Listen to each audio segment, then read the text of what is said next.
Léopold tient à laisser des traces tangibles de son règne en héritage. Par le biais de la colonisation du Congo, il s'en donne les moyens. Il s'attaque au développement urbain et à la création de nombreux espaces verts. Il fait construire des bâtiments publics somptueux sur lesquels on appose ses initiales entrelacées.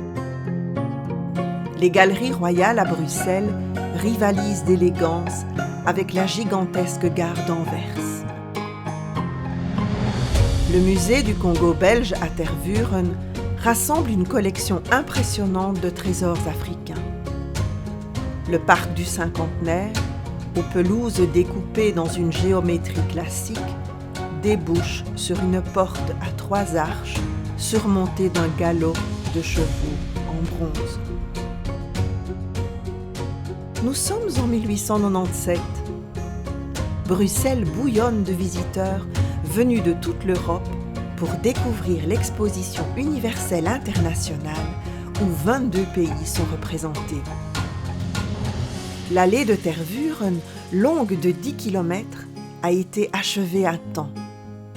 Elle relie le site du Cinquantenaire, où l'on peut visiter d'immenses halles en fer à l'architecture inspirée et audacieuse, et le palais colonial de Tervuren, point d'orgue de Léopold, qui espère convaincre le peuple des bienfaits de la colonisation.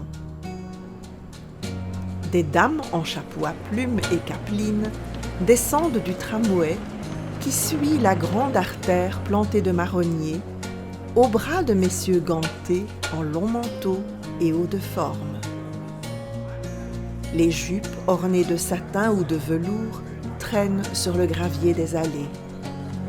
Les manches bouffantes contrastent en volume avec les tailles corsetées. Les hommes, pour la plupart, ont délaissé le nœud papillon et portent la cravate. Un air festif règne sur la capitale. Des couples à vélo se faufilent entre les calèches. Les dames ont revêtu une jupe-pantalon pour plus d'aisance et leur veste-jaquette leur donne un air de grands oiseaux en plein vol.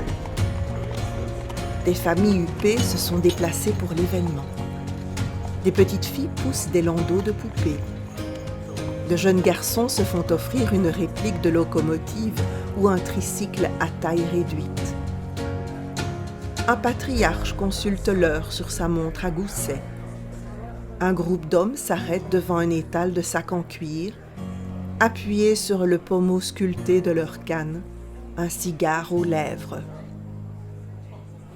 Une forte odeur de gaufres attire les gourmands devant une roulotte rose et bleue où de jeunes gens attendent leur tour pour croquer dans une pomme d'amour. Des coquettes admirent le travail des dentelières courbées sur leurs coussins remplis d'aiguilles. D'autres essayent des gants en fine peaucerie. Léopold est fier d'avoir hissé Bruxelles au niveau des grandes capitales européennes. Certains l'admirent, d'autres le critiquent. Un événement d'une telle ampleur ne laisse pas indifférent.